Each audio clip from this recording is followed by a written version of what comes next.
she's a part of one of the best bands out of the 1980s, in my personal opinion, Susanna Hoffs from the band The Bangles. Susanna, how was your day going? Great. How are you? Wonderful. Thanks so much for being part of the 80s experience tonight. I appreciate it. You're welcome. It's my pleasure. Now, I know you grew up here in Southern California, and now I read stories that your mother used to play Beatles albums when you were growing up. Were the Beatles the main musical influence on you growing up? Absolutely. They were one of the biggest influences. I mean, actually, my mom not only played the Beatles records for me and my two brothers growing up in California back then, but because we actually grew up in L.A. and we were always in the car, so music was the soundtrack to my childhood for sure. And we listened to the radio all the time, so it was a real cool mix of stuff. You know, you'd hear Lulu and Petula Clark, and then you'd hear the Byrds and Bob Dylan and the Beatles all at the same time on the radio, and the Zombies. I love the Zombies, and, you know, just a lot of even kind of groovy one-hit wonder stuff that was going on in the 60s. And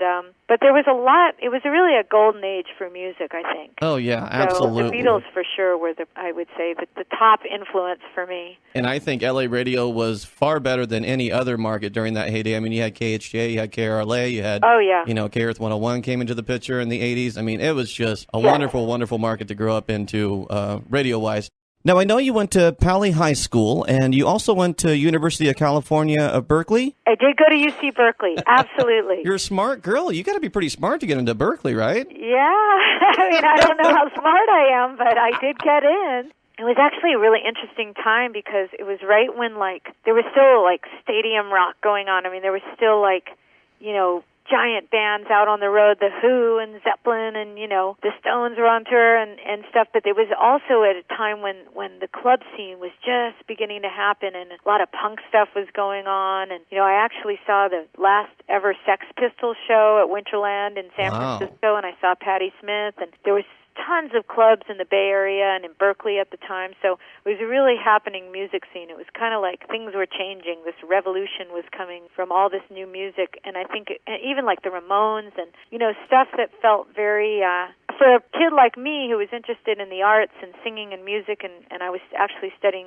initially theater and dance, and then I switched to actually painting, fine art. But the whole music scene was really influential and really exciting because it was like all these young bands playing in clubs, and that's kind of what motivated me to do it. And I think if you look at musical history as a whole, the 50s to the 60s, not much change. 60s to the 70s, not much change. But you look at the late 70s into the 80s, I mean, it was just amazing what was happening in the music scene. Absolutely. And so I was definitely inspired by what was going on in the clubs at that time. And so when I came back home to L.A., I was like, first thing on my list, start a band. I got through the whole college experience, which was a blast, but that was like the thing I wanted to do. And my parents were cool with it. I was like, sorry, I'm not applying for grad school, Mom and Dad. I want to be in a band. Yeah, is that okay? And they were really cool about it. They were really supportive. That's very cool. I got really lucky because I met my bandmates through an ad in the Recycler, which is like, the want ads. Yeah. So it worked out really well. So you met Vicky and Debbie through the one Yes, ad? and Okay. they actually had been growing up in the South Bay in Palos Verdes. They were born in the San Fernando Valley area, and then their parents moved. But yeah, so there's always a lot of confusion in where we're from because Michael Steele, who was our bass player during our years on Columbia Records, she grew up in Newport. So there's been a lot of things like it says I was born in Newport. I was actually born in L.A., but we're all basically in close proximity. But we definitely had a couple of the band members, or 3 out of the 4 of us, living in the South Bay, which is kind of cool. And that's the whole reason, Susanna, that I have you guys, musicians, come in and tell the stories behind the music and how you guys got started, because every radio station plays these songs, but they don't get behind the music and the stories, about all this great music that came out of that decade. Yeah. I guess I got to pat myself on the back for that one. I'm kidding. It's good that you're doing it because it's a really interesting time, and you and I were talking a little while ago about how it's so coming back into popularity, like in an insane way right now, because even my son is a teenager and my preteen, they just love 80s music. And all my friends who are in their 30s or 20s too, I mean, it's just seems to be crossing all generations. Oh, yeah, absolutely. And it's just really a fun era of music. And I know you ladies got together and released the first single, Getting Out of Hand, Call on Me, on your own label. What was that experience like? Well, we were sort of do-it-yourself, kids. We were determined to make it happen, no matter what. Like when I met the Petersons, it was in the garage of my parents' house in L.A., and we decided to be a band that first night, and they were sort of asking me questions, and I was asking them questions. It was kind of like going on a blind date and then getting married in Vegas the same night. We just took the plunge right away. It was love at first sight, at first listen. We jammed together that night, and we're like, this sounds great. Let's do it. But we were asking each other questions, and they said something like, well, how far do you want to go with this? And I said something like, to the toppermost of the poppermost, which is what I guess John Lennon had said at one point, and anyone who knows about the Beatles knows that expression. And they looked at me and went, okay, good. We were hoping you wouldn't say, I want to just do this as a hobby. They wanted to know that I meant business, and they did too. And so when it came to getting our music heard, we started our own label. We thought, why wait around? It was definitely a different time. Right. I mean, we did not do it's the opposite. Let's just put it this way. It's the opposite of American Idol, Yes. We weren't waiting around for someone to pick us from an audition and go, we're going to make you a star. We're like, we're doing this, As I said, the 70s thing, the punk revolution made it so that you could just, book yourself in a club. There were clubs everywhere who were going to take chances on bands, and that's how we did it. And I know you guys went through a ton of different band names. I know you guys were once the Colors, the Bangs. How did you guys come up with the Bangles? Because I think there's a great story behind that. Well, we signed on for management with a very famous guy at the time who I had never heard of him, but everyone told me, oh, no, he's something special. His name was Miles Copeland. His brother Stuart was the drummer in the Police. He happened to be managing the Police, and this was like the heyday of all their hits and everything.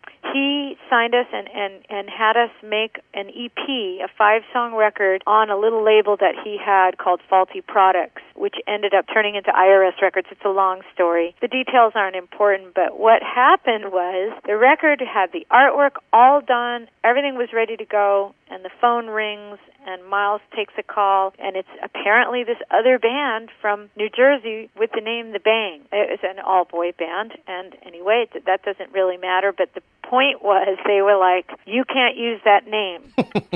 Give us X amount of dollars, which we didn't have, or else that's it. We'll sue you if you put out a record with that name, because that's the name we're using. So we had 48 hours to change the name. We also had the artwork done, so we were sort of trying to work with the B-A-N-G part.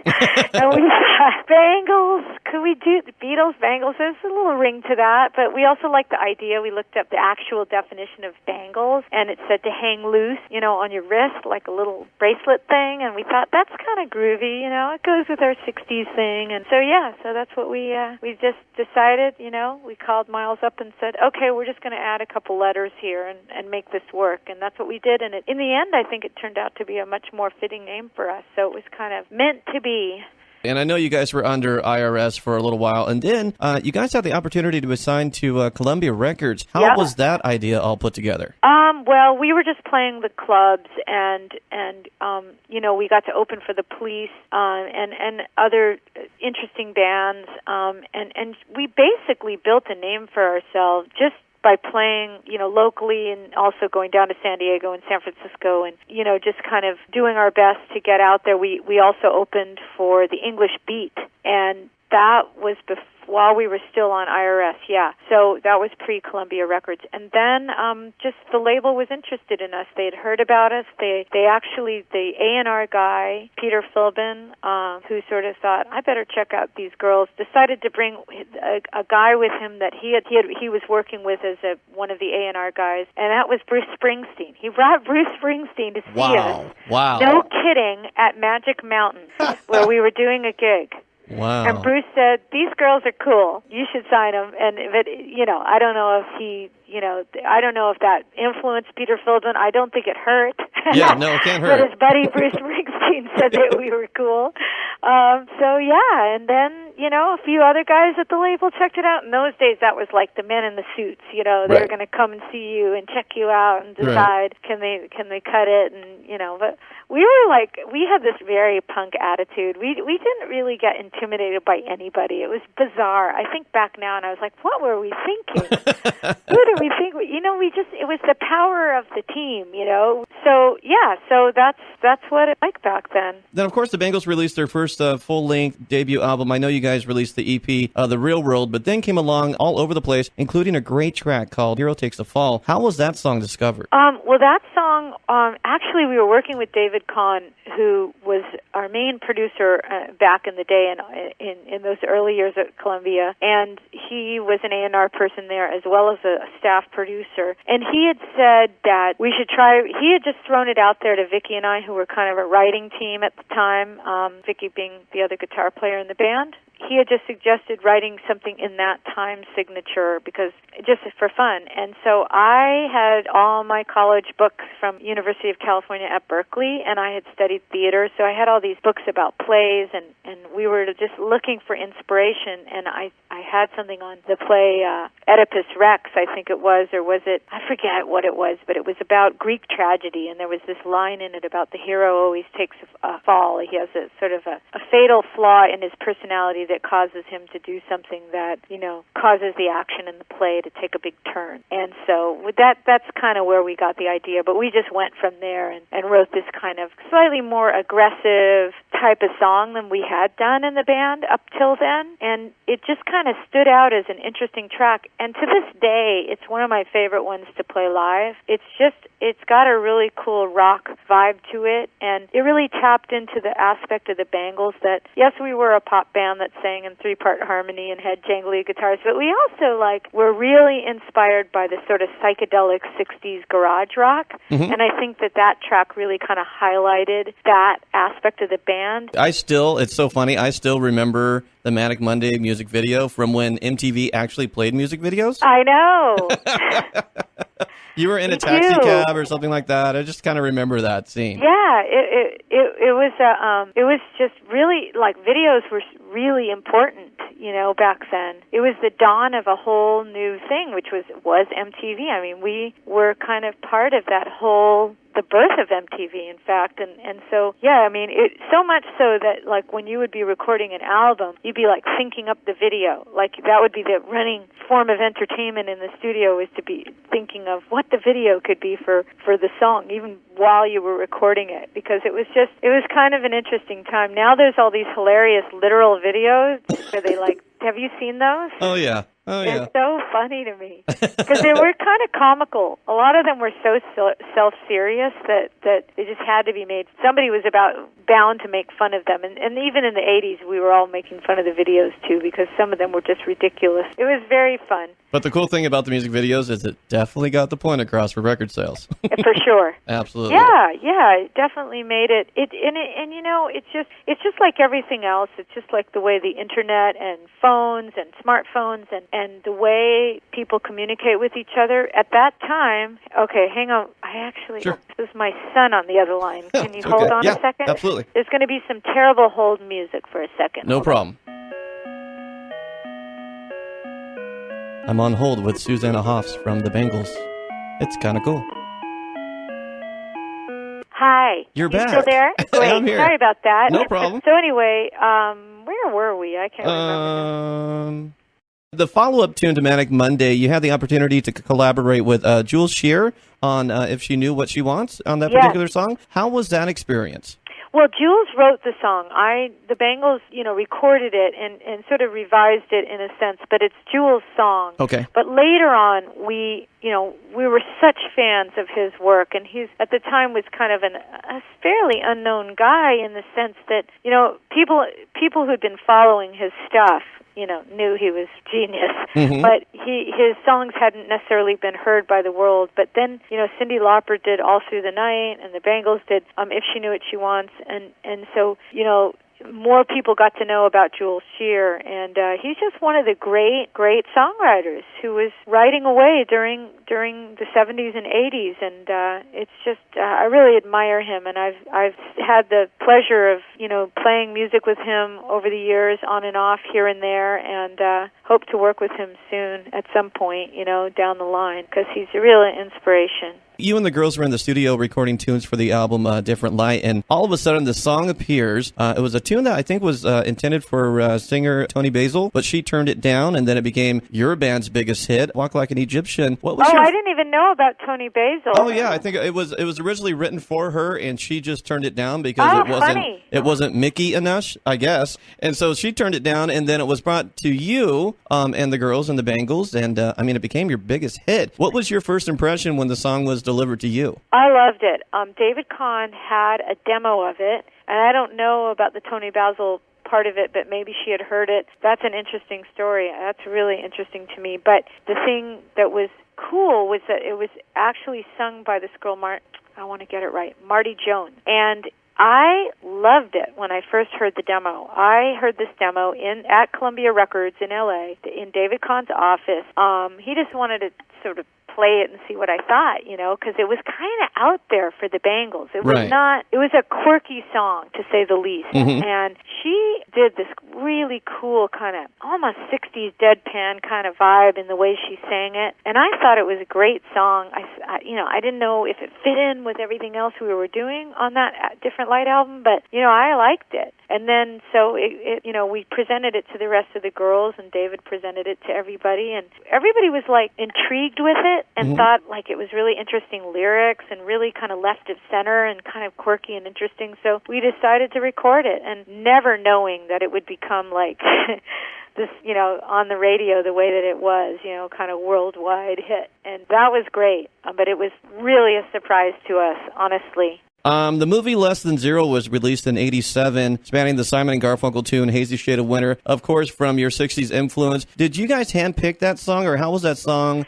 selected for that soundtrack? Absolutely, it was our idea. We had been playing that song when I was still doing the day job thing, and bizarrely, it goes back to how we started this whole interview. I was listening to KRS 101. I was working in this little ceramics factory. I heard the Simon & Garfunkel version, which was all acoustic. They did it with acoustic guitars, and I went to the rehearsal with the band that night, and I said, we got to cover this song. It's so cool. We had been playing it. We learned it. We played it in all our early club shows before we were signed, and then my friend Thomas Newman, who's the composer, was working on the music, the score for Less Than Zero, and I met John Avnet, who's now a friend, who was producing it, and they were talking about the soundtrack, and I suggested doing it. I suggested doing Hazy Shade. It seemed like a really cool song for the soundtrack. So we worked with Rick Rubin on it. We ended up taking Rick, it's a long story, and we don't have time to go into it, but it's produced by the Bangles, but it started off being produced by Rick, and It was really interesting experience, the whole thing, and I love the way it came out, and the video was cool because the movie was such a great movie. Robert Downey, one of his great early performances. It's cool to be associated with that, and it's totally 80s, by the way.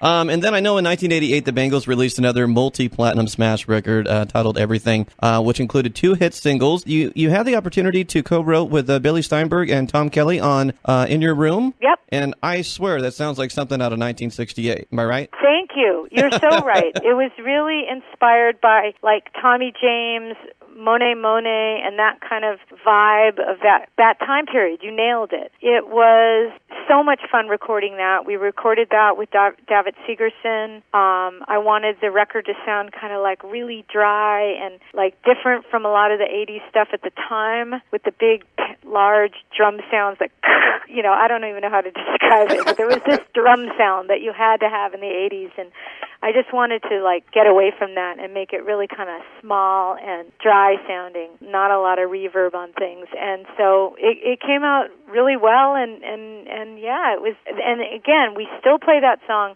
and Here Takes a Fall, that one's up there for me, favorite songs to play in the set. It really gets the crowd going, and love it. And now your next hit song, Eternal Flame, was that inspired by a trip that you girls took to Elvis Presley's Graceland? Absolutely. It was. I mean, the lyric was. We had just gotten home from the tour. We had been at Graceland. We had gone outside where the Eternal Flame was that day. It wasn't on. It was raining, and it was in this little box. But so I was telling Billy the story about how we were standing around and doing our recreation of Spinal Tap, singing instance, my Heartbreak Hotel out in the rain in the same spot that they sang it in Spinal Tap, and this whole story. And I just was talking about the Eternal Flame and the whole story about it not being on that day and everything. And Billy said, you know what? Let's write a song called Eternal Flame. It's a really good title. And it just, boom, the song just came out from there. We got all the lyrics written that day, and then we took them over to Tom Kelly's studio, and we worked on the music, and we went kind of for a Beatles-inspired vibe on that with the bass part and everything. And yeah, it sort of came out of that conversation about Graceland, for sure. Now, I know you're very excited about the brand new album you ladies are working on, Sweetheart of the Sun. Tell me more about that. Yeah, well, we've been on the road a lot, mostly kind of under the radar, going little places around the country that want us. And we keep meaning to do a studio record, but we finally did it. It's called Sweetheart of the Sun, and it's just a lot of the songs kind of reflect our childhood growing up here in California, in this beautiful state, and they're songs that, some of them date back a few years to things we've been hanging on to, since it does seem to take us a very long time to get in the studio. But we're proud of it. We're going to be touring behind this record, and so come see us. You'll see all the hits you know and love, and then you'll hopefully that you know and love, and some of these songs from the new record as well. Wow, Suzanne, that sounds awesome. I can't wait to hear the new material. I really appreciate it. Oh, thank you. It was a pleasure.